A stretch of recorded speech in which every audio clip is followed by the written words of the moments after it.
All right, well, I'm thrilled to announce the Social Determinants of Health panel. So we're here talking about whole person care. Whole person means everything. So without further ado, David Mishkin here is going to moderate our conversation. Thank you so much. Thanks, Sultan, and thanks for organizing this panel. It's been really fun working with you and getting this going. Hi, everybody. Welcome. I'm very excited to be here. I think it's really forward-thinking of the conference organizers to organize an entire conference around whole person health. I think it's probably more forward-thinking than a lot of the industry. And I'm really excited to welcome our panel. And so you've got the names up there, but I'm just going to quickly go through it.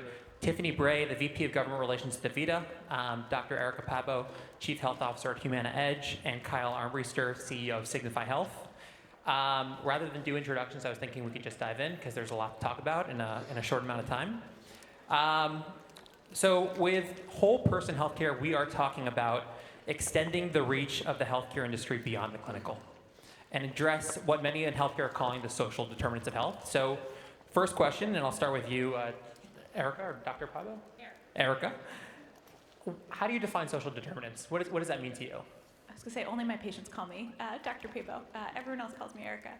I will say, I hope someday we can cross out the whole person health, that's just how we think about health, and don't have to caveat it. I also think of social determinants really as just a subset of drivers of health outcomes. So I hope we get there as an industry. And it's interesting, if you ask social workers what social determinants of health are, they just sort of laugh at you because this is what they've been doing all day, every day for a long time. But I would say the social determinants or drivers of health that I think about in this category are things like transportation, loneliness, housing, food security, things that I think we have to use the word social determinants because they're the things that traditionally health and healthcare has forgotten about, other than social workers and community health workers perhaps, but have seen as outside of our purview, have seen as the domain of public health or the public sector, but haven't really brought into the ecosystem of how we think about providing better health and healthcare for people. That's great. So I heard you say things like housing and food insecurity, transportation. You can add to that list an individual's economic stability, neighborhood safety. You can talk about education. You can talk about social support, social isolation. So Kyle, question to you. That's a long list of some very complicated issues. So why is this healthcare's problem to solve? Yeah, it's interesting. I think so a little bit about Signify, which will help explain my point of view on this. So we are trying to disrupt the facility-driven healthcare industry that kind of grew up post-World War II, when employers had to take on a lot of the health burden and bring it back to the home. And so when we went into the home, two of my clients are sitting right next to me, one of the things, when we were trying to prevent readmissions, we were trying to repatriate folks from higher cost care settings back into the home, the thing that happened time and time again was outside of the traditional clinical purview, some other factor was driving them back in to a medical facility that was totally unclinically related. And so a great example, we had a woman, we'll call her Miss Jones, in rural Kansas, who was one of the highest ED admits inside of a population, inside of a Medicare Advantage population. When we went and spent time with her inside her home and asked her about what was actually going on, and ironically, we have a delegated social worker model. All call centers in the world are all predominantly focused on how fast can you get off the phone with someone, close the transaction. What we found is spending more time with them and getting them to talk actually helps show why something's happening.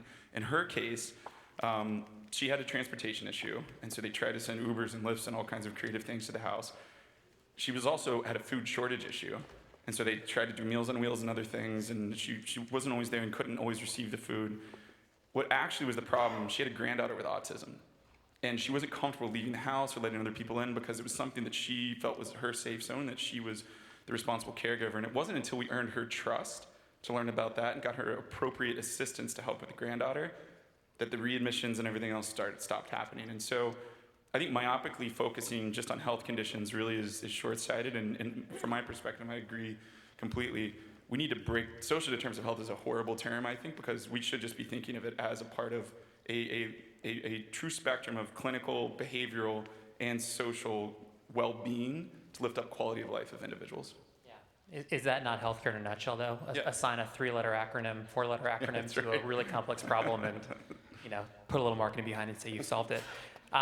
So Tiffany, question to you. Why are we talking about this now? Don't get me wrong, I love that we're having this conversation up on quite literally the main stage.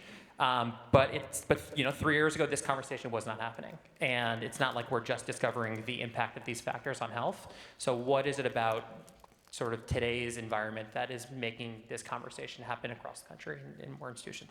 Sure, yeah. I think from my perspective, when you think about where the industry is moving and where the government is driving us, it's all towards value-based care. And so in a fee-for-service model, it's very difficult to say that there is money available to focus on anything other than that transaction with that patient. But when you are operating in a value-based environment, you have the flexibility to use your dollars in different ways. And so I think many of us are probably in that operating environment today. And so we can say, if I can avoid a hospitalization, I can take those dollars and I can use them to send someone into the patient's home or to apply a different level of resources for those patients. So I think that's a big change. And I also think it's really interesting when you see hospital systems getting into that space, building housing for homeless people because they think that's going to get them off the street. They must be in these kinds of models that allows them to make allocation of those dollars in that way. Yeah, couldn't agree more. I think as more and more payers, providers, payvidors are in fully capitated arrangements with downside, they're motivated, not just because it's the right thing to do, but it's also in their business interest to solve these challenges. And when you look at an industry that I think it's around 2.5% of our current healthcare dollar is going towards what you would consider sort of public health or social determinants today and falling. So I think it's predicted in the next 5 years that'll go down to around 1.6 or 1.5%. So it's folks like those on the stage or their customer partners that are in more capitated agreements that are motivated to change that. She reminded me of something, so I will weigh into. That social spend piece is a huge point. And so if you look at, there's that XY axis that shows the US spending the most, and then we operate below like third world levels at outcomes. If you actually double click in the folks that are spending less with higher outcomes, the percentage they're spending on social is exponential of what we're doing. So they're not dumping more money into R&D and clinical research, they're actually taking care of people holistically, and I completely agree. Right, that's a really interesting graph. When you stack the spend on social services up against the spend on clinical, we're actually quite average when it comes to other developed countries. So, I think this administration has a reputation of maybe more regressive, being a more regressive government, but in fact there are a lot of things coming out of CMS and CMMI in terms of value-based care and policy that is enabling more spend on these social services. Any of you want to talk about some of the stuff that you're seeing that's interesting at the time? Sure. Yeah, I would say politics aside, a big piece of Humana's current business is in the Medicare Advantage space. And I would say that's an area where in the last several years there's been tremendous change for the positive in how Medicare allows Medicare Advantage payers to actually provide health-enabling services. So two of the bigger changes policy-wise have been something called SSBCI and VBID benefits, which are basically incentive designs that allow us to pay for things like building a ramp so that someone can actually take their wheelchair and get into their house as opposed to having to move into assisted living, helping make sure there's appropriate air conditioning in someone's house so that someone with poorly controlled asthma or COPD, again, doesn't have sort of environmental exacerbations every summer. So I think that's been really until a year ago, that wasn't something one was able to do in the Medicare space. I would say Medicaid has been doing that. Managed Medicaid has been doing things like that and allowing creative use of dollars for much longer, but it's been really exciting to see changes in Medicare policy to allow us, again, to just do the right thing. Yeah, we are actually working with a payer in something similar where we have got access so our patients can get acupuncture as an alternative pain therapy medication, and also access to some of the home health needs that go beyond what Medicaid offers or supplement what Medicaid offers if you're not Medicaid eligible. So we're definitely excited to see some of our patients taking advantage of that. Otherwise, from a policy perspective, I think the government's also been, well, in the kidney space, there's a ton of activity right now. And so both with mandatory models and voluntary models that are coming out, I think we are very excited to see where the industry is going. We're actively participating in a lot of different applications and things that might lead to different ways to work with patients. But also, I'm hearing more and more too about the government working on the whole interoperability piece, which to me is a huge deal, because when you have this fragmented healthcare system and you don't have easy ways to exchange data, the whole system falls flat. And I think that that's a really big need to try and solve for. And I'm sure we'll probably get into that a little bit more. Yeah, because I mean, you talk about a few of the interventions that people are already deploying, and I think that's a good place to go to move into more of the tactical. And so would love to understand, within each of your organizations, you represent actually a nice cross-section of our industry, provider, payer, technology company. What are you doing in this space? Talk to us about some of your approach to whole person care and the social determinants. Want to go down the line? Sure, we'll go down the line. All right, so at DaVita, actually, interestingly enough, we have employed both social workers and dietitians in every single dialysis facility for years. It's been something that's been part of our core model because we recognize, as Javier mentioned in the keynote, that our patients are very frail and vulnerable, and they have a lot of needs outside of just getting their blood cleaned and restored. So dietitians, social workers are part of the core. But then I also run a team that does a lot of clinical and operational innovation. And so we're looking at models where we're taking social workers who are very specialized and putting them in patients' homes and having them do a lot of work to understand that environment. And we're definitely seeing a lot more than you would, what you would expect to find. You were talking about a patient and what their needs were. We found that when we went to a patient's home, the reason he couldn't get to dialysis is because he had to walk 4 flights of stairs and he had an oxygen tank that was too heavy to go 4 flights of stairs. And so it's those kinds of things that once you see their environment, you can figure out how to resolve it. And sometimes the solution's not that challenging. Just go find a smaller portable oxygen tank. So we're doing things like that. We are also working on models where we're testing having behavioral health specialists do some pretty discrete chairside counseling with patients, because we know that our patients come into dialysis with depression, anxiety disorder. It's a very big lifestyle change for them. And one that's really hard to cope with. And so the idea of trying to get resources to their patients when they're in a facility and already taking some other medical action is a great way to get them engaged. And we're seeing some great results with things like that as well. I'll give you a couple ideas. Yeah, I would say this is the core, of what Humana has to do across its businesses. Many people know Humana as an insurance company, which is a big piece of its business, but it has really got its start in nursing care in the home and is coming full circle to really become a healthcare company with elements of insurance. And so being able to do really end-to-end care for, again, what we're now calling sort of social determinants is critical to that strategy, whether it's in our insurance business, in our primary care business. We own and operate about 300 primary care practices that's rapidly growing, and then our home health business. So for us, it starts from screening, so establishment of trust and an ability to ask the right questions, have the permission space to know what challenges someone's having, because these aren't the easiest things for people to, in a first conversation, share. I see that I'm still a practicing primary care doctor, and even in my own relationships with patients, their willingness to bring up food insecurity or whatever it is. So having the relationship, screening, understanding what the challenge is, partnering with someone like a Signify or a social determinant or aggregator platform, which is why we are partnered, to know the resources in the local community that might be able to close that gap, actually make the referral, have closed loop information back that something has been done. So I'd say that's a big set of our work. And then the other piece is where there aren't existing community-based organizations providing the service, having to fill that gap ourselves. So whether that's in changes in how we care for patients with end-stage renal disease, or our patients with end-stage heart failure, or just poorly managed behavioral health that don't have access to behavioral health services in the community, we really have to play in the end-to-end from screen to actually fixing the problem.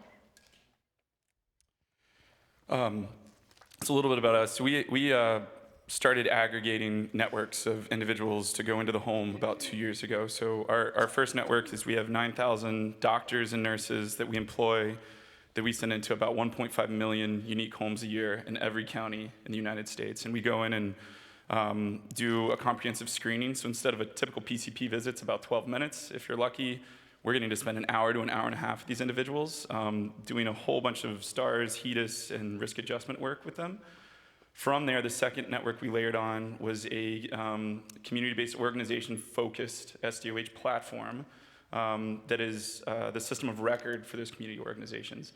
The biggest problem, we did diligence on everything in the space, was, and I was at Athena Health right down the street for 8 years, so I got beat up with HIPAA and high trust and all of the nasty stuff, if any of you have been around healthcare data. On the community side, and you mentioned it, social workers do not consider themselves necessarily healthcare professionals and don't really care about HIPAA. What's worse, though, is they have state, federal, local, and a whole battery of different regs that actually command information sharing between them. And so what we do as an organization is help break down that registration process. So if I have food shortage, HIV, and I have transportation issues, if I show up at one of those agencies, there's a clean, easy way to facilitate all of them becoming a team to help lift me up. And so we chose, instead of doing just referral management, which is what a lot of folks are doing in this space, to actually go in and do the hard work of getting the paper out of these organizations and elevating their ability with technology to actually drive change at scale. Those two networks were built out, and the final piece, we wanted to get into the risk game, and I agree, with very much what both of you said, that holding risk has changed the way that individuals are viewing holistic care. And so we went out and bought a company called Remedy Partners that was running 50% of the bundled payments. So if I get a knee replaced, Remedy helps convene ownership of that procedure and 90 days discharge of all the costs and care during that period. And what's happened in this country, unfortunately, is health systems have gotten fat off of readmissions, and even readmission penalties aren't stopping them from keep readmitting folks. They've also gone out and started to purchase the post-acute. And so while procedure costs might seem to be declining, there's this vampiric thing that sits on the end called the post-acute, where they sit in IRFs, SNFs, and LTACs, and people don't get better.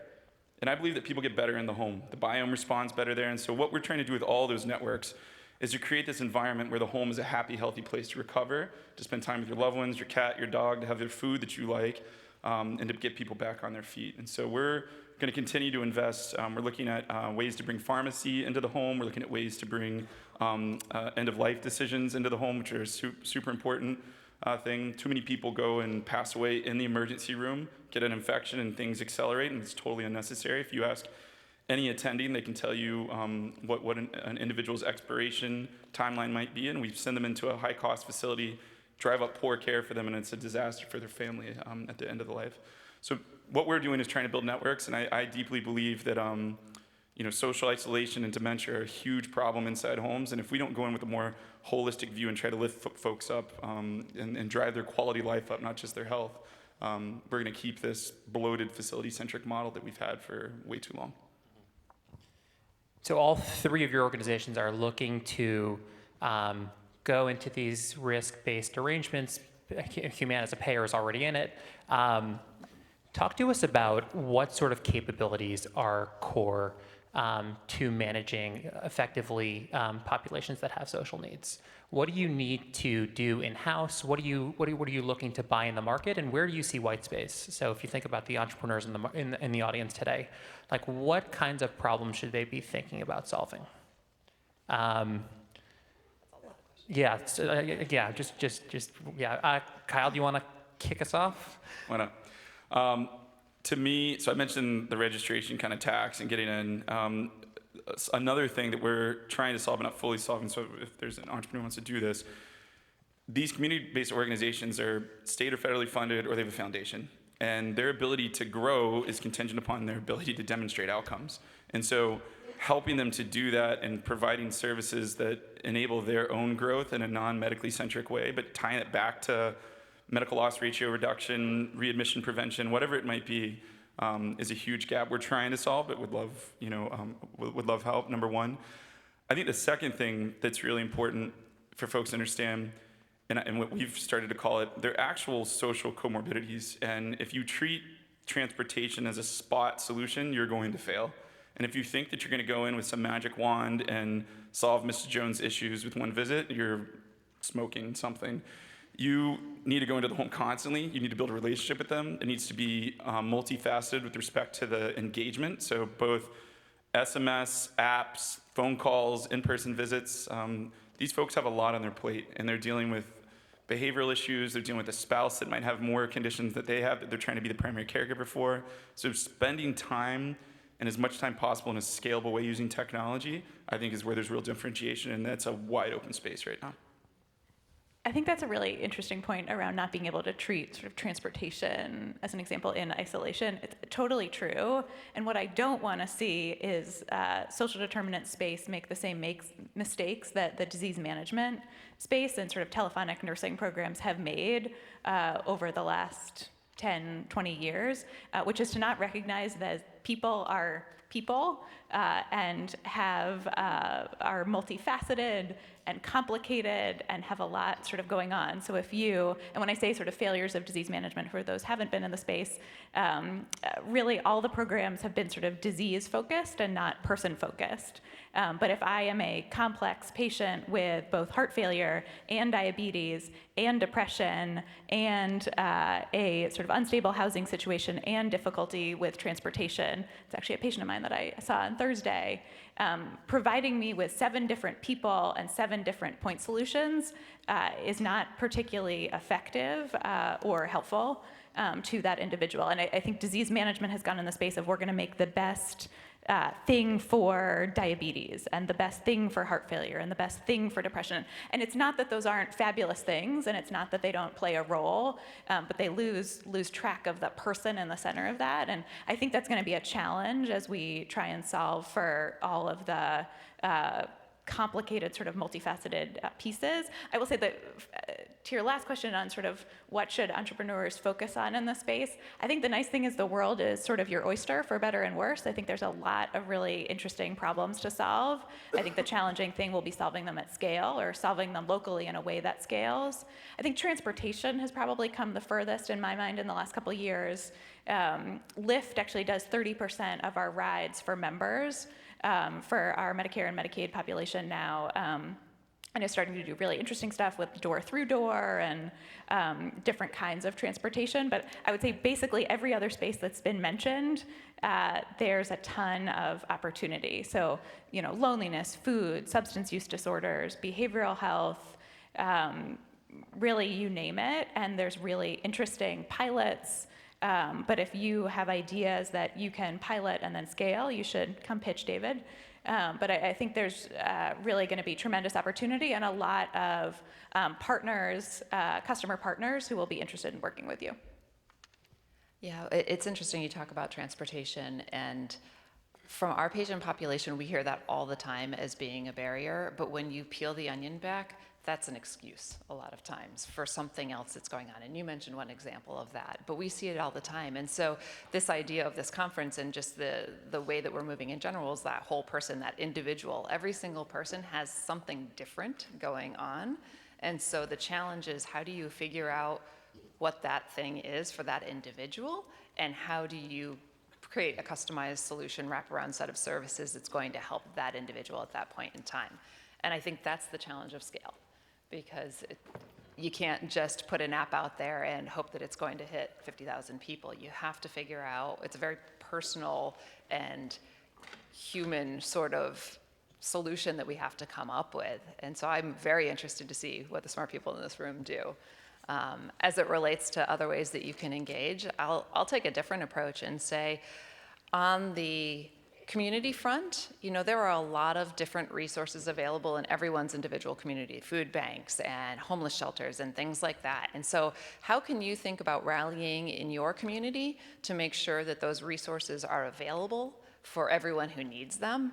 I know that one thing that we like to do in our company is we as teams will go out and volunteer in our community and just try and add support through time and talent or through additional funding and resources. But those are other things that you can do to help those nonprofits be successful, and then figure out all the connection points to get them to the people that need them. Thank you. The other challenge I hear to scaling, the pushback that I get from a lot of purchasers of services is this question of ROI. This question of what is the ROI of an intervention, what is the payback of an intervention, and what do you do in a world absent that data, because we are still early in this game. So there are real challenges to scaling these programs internally, as you all know well. How do you think about that question of ROI internally, and what does it take to scale within each of your organizations? Do you want to kick? I would love to say it's not a challenge, but it absolutely is. I would say if there are researchers in the room, it remains an area where we need more research showing the return on investment of various social determinant programs. I would say there's decent data in sort of housing and supporting the housing first movement, some in food security, and very little elsewhere. And so companies like ours have to make big bets that we know this is the right thing to do, we know there is impact, but you have to, on some level, make a bet and take it on faith that you'll see the ROI. I think the other really big challenge, to be honest, is just the length of time to realize that return. So, as a publicly traded company, the street is looking at you on with fair scrutiny on a quarterly basis. And so being able to make big bets on things that are going to take 18 to 24 months in many cases from the data we've seen in social determinants is challenging. So it has to be a commitment sort of you're willing to make. I will say in Medicare, a little easier to make those bets, ironically, in some ways, than Medicaid. I say that just because of the length of time the average consumer remains on a Medicare plan is much longer, and so 18 to 24 months is nothing in the life cycle of that customer for you. Medicaid, even though it's in some ways much more core to the business, just given churn in Medicaid roles in any given market, is a little more challenging. Who would you say is out front in this industry?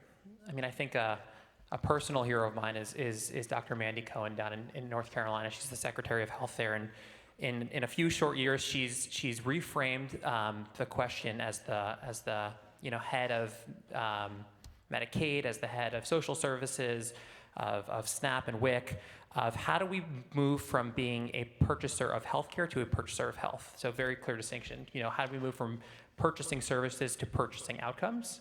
And it's reframed everything that they do down there, and as a result, you see a lot of the really sophisticated players in this space moving to open up operations there. Who else would you put in that category of doing really interesting things in this space? Go ahead.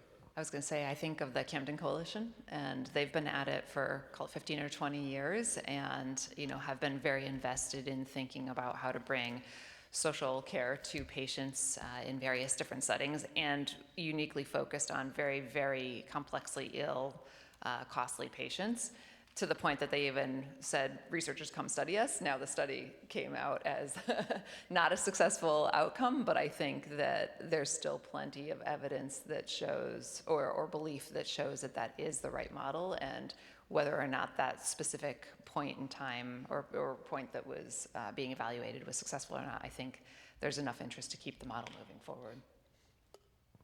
I'll brag on you because you can't brag on yourself. Of all of our plan customers, we have every major plan in the country. I do genuinely believe Humana is pretty far out on this front. So they are. I hate him a lot to say that. Yeah, you can Venmo me afterwards. It's great. They've got two big initiatives. One is Bold Goal, where we're partnered with them, where they're going in and taking a social-first perspective in key markets across the country. They're not their biggest markets, they're not their most profitable markets, they're the markets that they chose with their heart first, that had the biggest need. And then the program that Erica runs, they're focused on reinventing the entire Humana mindset to be a more holistic care organization that's health first. They're doing that in select markets too. That is 2 steps ahead of where a lot of folks are right now, and it's really inspiring work that they're doing. No, thank you. I didn't know Humana actually very well before I joined a year and a half ago, because Massachusetts is one of the few markets they're not in, and their commitment here was the reason I joined. I'll say a slightly different answer is primary care. I said earlier, I'm a practicing primary care doctor, and have some bias that a lot of good social determinants care starts and, if done well, can end in the primary care practice through team-based relationships. So I think this is something that thoughtful, team-based, multidisciplinary primary care practices have been doing for a long time. The problem is there's a dearth of PCPs and a dearth of primary care practices that are actually able to operate in a true value-based way, just because while there are pockets that we sort of represent up here that have moved towards fully capitated downside arrangements, that's still not the norm. There's a lot of care in fee-for-service, but I think you look at entrepreneurs and innovators in that space, like Iora's, Oak Street's, the Chen practices. I could go on, and just to be transparent, those are key sort of partners of Humana's. Have been doing this work. Camden Coalition, another great example. This is the bread and butter of what they've done, so we have a lot to learn from them. But how can we take those sort of lessons and ways of practice and ways of work and give them to people who don't have access to that primary care, because we can't grow value-based primary care fast enough to meet everyone's needs today. Yeah, so I think there's a way to text in questions. And so, Sultan, if you want to come up here and start firing those off. Sure, I'll pass them on to you. And Okay. there's a lot, so you've stimulated some Okay. good conversation. Let's go. I'm going to give you each one. So Kyle from Zach, we've heard that if you want to bring healthcare home, how do you justify that for someone who either doesn't have a home or their home is not a safe space or conducive space for a healthy recovery? Yeah, great question. Erica mentioned Medicare Advantage. So if I could wave my magic wand, this whole Medicare for All debate going on in the presidential election right now, we actually have a platform that's working. It's called Medicare Advantage. We should stop auto-enrolling people in Medicare fee-for-service, which is costing more money with worse outcomes, and push people in Medicare Advantage, number one. Number two, as Eric also mentioned, supplemental benefits is what it's called, and there you can drive a truck through what you're allowed to do to try to elevate a person up inside Medicare Advantage. So you can't do that in fee-for-service, and housing is one of the big things. And I'm just going to cite Erica because she's really smart. There are health systems, there are health plans, there are employers, there are unions that are building affordable housing in rural America. They're turning the critical access hospital from a weird place that has swing beds and just kind of holds people captive to building mobile communities that can actually house and bring people together. And so, in my view, it is allowing the funding stream, most importantly, to have a wide enough aperture to be able to fill in these problems. And right now, today, our fee-for-service infrastructure that we've all gotten fat and happy off of for 50 plus years is not conducive to doing that. And you've got to solve it at the core, and everything is always about incentives. And if you get the incentives right, you'll actually open up innovation there, I believe. Thank you for that. Okay, for Dr. Pabo from Hari, when a fee-for-service payer like Humana runs primary care facilities, is there a drive to promote prevention, or do the two channels conflict or complement, or is this a third channel? It's a great question. So I guess one important clarification is the vast majority of Humana's business is not fee-for-service. So it's basically entirely Medicare Advantage, so managed Medicare. We have a large growing book of managed Medicaid business, and then a smaller TRICARE and commercial business. So our entire business is capitated risk. And so our primary care practices are entirely focused on prevention. We actually used to take some patients with fee-for-service Medicare into our practices, and it just doesn't work well with the model. So the vast majority of our 300 practices really just are 100% focused on managed Medicare and managed Medicaid, mostly Medicare. To the point of the question, if you're operating a primary care practice in a fee-for-service environment, and in my prior role, I oversaw about 200,000 patients in primary care in a local academic medical center. We had 70% of our patients in risk contracts, but most of those were shared savings, alternative quality contracts, not a lot of downside risk. And I know I keep saying that, but it really changes what you can invest in and what you can justify. And it was much harder to do that work in that environment. For our Humana practices, again, whether those are fully owned or our joint venture practices, yeah, this is what we have to succeed in to do well. But if a patient has unstable housing or doesn't have access to food, of course they're not going to get the medications that they need to control their diabetes. It's just going to fall lower on their priority list. So we have to get those things right in order to help them with other drivers of their health. But it's an interesting point you raise about those providers that are straddling both worlds, because when we were working with healthcare partners, we saw that a lot, where you may have 20 or 30% of your arrangements as value-based arrangements, and so you're treating those patients one way, and then you've got the rest of them that are in this fee-for-service environment, and you're treating them, or you're giving them slightly different access to services. It's hard to run a practice that way. So the faster we can get to one kind of model that will work would be amazing, because it allows, I think, practitioners to be far more efficient and effective in the way that they practice. Yeah, absolutely. In my prior role at Brigham and Women's and Partners, we would talk about having a foot in two canoes, and it felt like the two canoes were in different rivers that were going in different directions, and trying to straddle that and take good care of the person in front of you. Because if you're at the dock, you just want to be able to do the right thing for everyone. I don't know who's in what insurance contract when I'm seeing my patients. I don't want to know. I don't want to have to treat them differently. And so the sooner, totally agree, we can get to a system where all our providers are incentivized to do the thing that they want to do, which is take good care of people, the better off we'll be. On the point of doctors, and maybe Tiffany, you can start us off on this one. So we've talked about housing, food, relationships. Simi wants to know, how can we ensure patients who don't speak English or deal with different cultural norms than their clinician deal with that on top of delivering healthcare? And how can we allocate more time to caregivers to be more informed about cultural difference?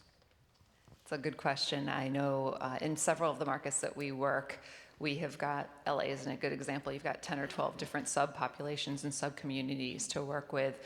I think where we have found the most success is if you are trying to hire your care coordinators, your managers, of the same sort of cultural background as the patients they're taking care of. That's a really great place to start.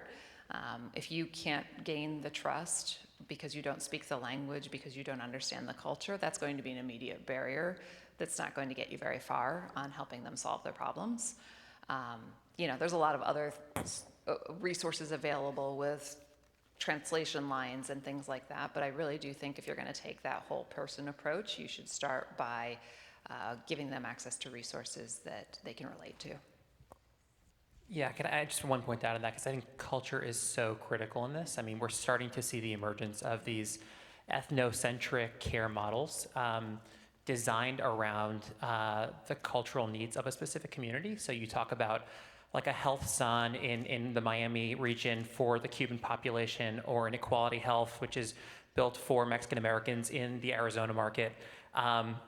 It's crazy. Some of the stories that they'll tell you where,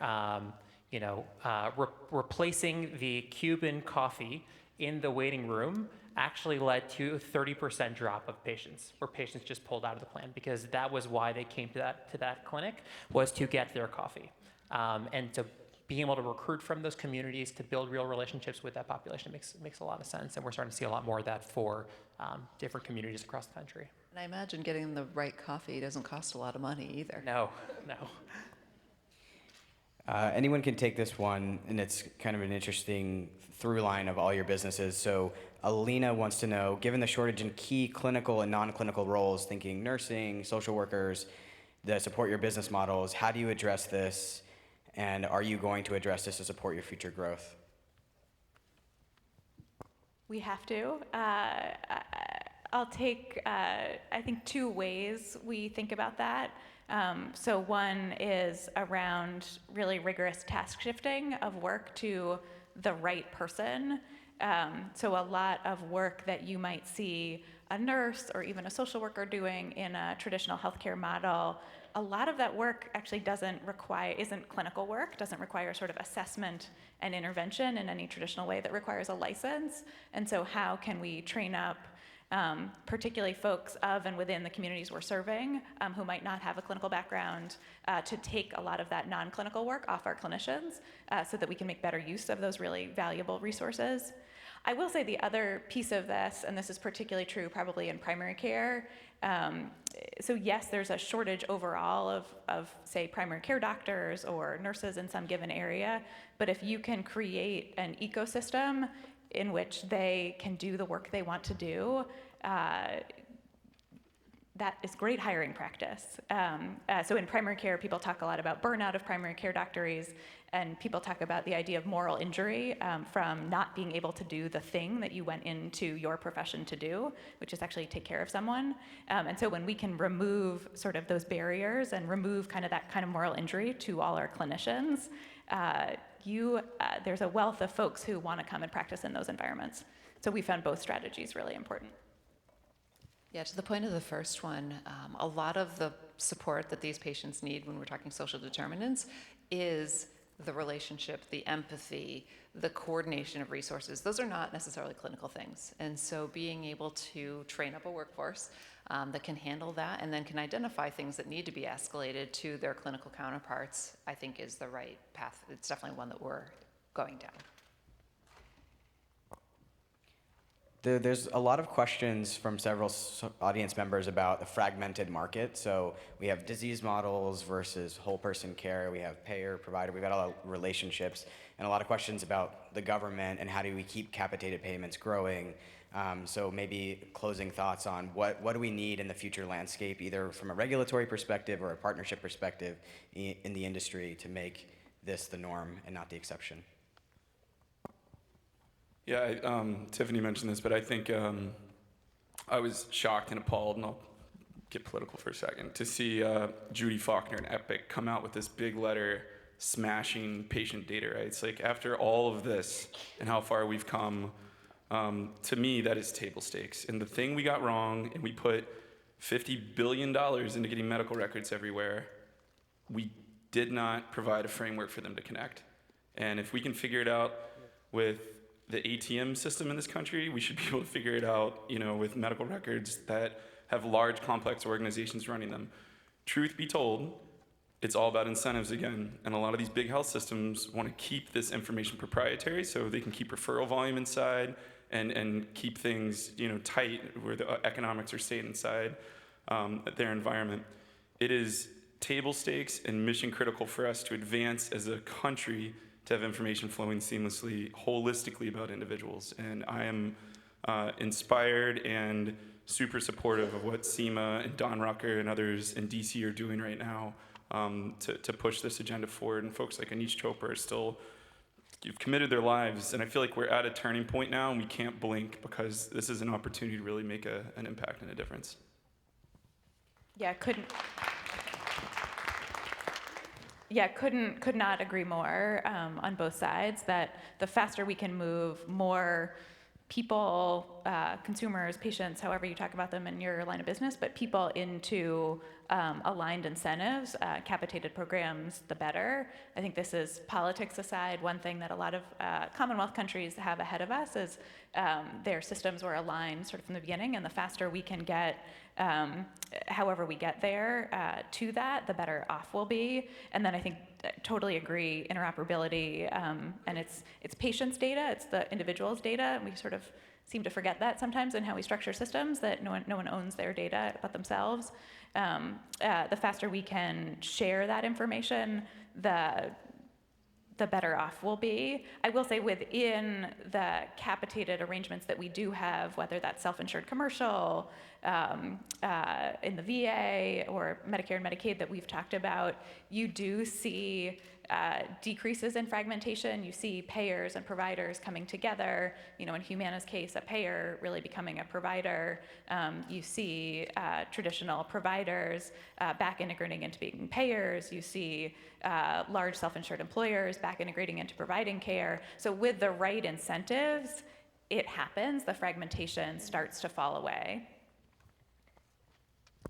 Yeah, I don't know that I have too much more to add. I think the incentives are super important. I think, we live in a capitalistic society, and so Wall Street governs many of us that are for-profit, and even non-for-profits have their metrics that they're going for. And so I think it is incumbent on all of us as humans to take a step back and think about what is best for our society and what is best for the population at large, and how can we further those goals instead of necessarily our own individual goals. Awesome. Thank you very much. I want to leave you with an analogy that we make a lot at Town Hall, which is my fun, which is that we think the social influencers movement today is a little bit where behavioral health was about 10 to 15 years ago. And so if you think back 15 years, really mental health care was not taken very seriously by the healthcare industry. It was effectively carved out for most payers, carved out. And what happened is that you had an underinvested system that just was not ready to meet the crisis that is mental health care today, just in terms of scope and scale. And that in turn prompted the Parity Act, which in turn prompted, pretty massive transformation of that system. And it's the players that were ready to meet that need, that thought holistically about a person, both mental and clinical, and now social, were the people that are set up to win in that space. So I think it's a really interesting space for all students who are coming into it to be thinking about going into. So thank you very much, everybody. Thank you. Thank you.